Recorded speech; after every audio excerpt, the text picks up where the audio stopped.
Europe दुनिया का सबसे तेज़ी से गर्म होने वाला बर-ए-आज़म है और इसका ग्लेशियर्स पर शदीद असर पड़ता है। स्विट्ज़रलैंड में ग्लेशियर्स तेज़ी से पिघल रहे हैं।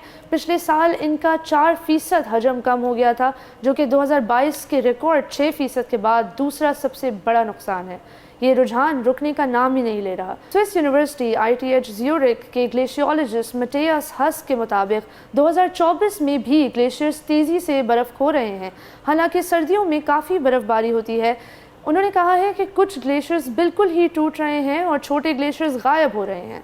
नाज़रीन, यहाँ तक कि सबसे ज़्यादा जारहाना मौसमियाती इक़दाम के बावजूद द ईयर 2100 यानी आज से 76 ईयर्स के बाद तक मतलब दुनिया के आधे ग्लेशियर्स गायब हो सकते हैं। This is a very worrisome trend, मतलब क्योंकि ग्लेशियर्स के पिघलने से कई मसाइल पैदा हो सकते हैं। आपके जो टेम्परेचर्स बहुत ऊपर चले जाएंगे, क्योंकि यूरोप में ऑलरेडी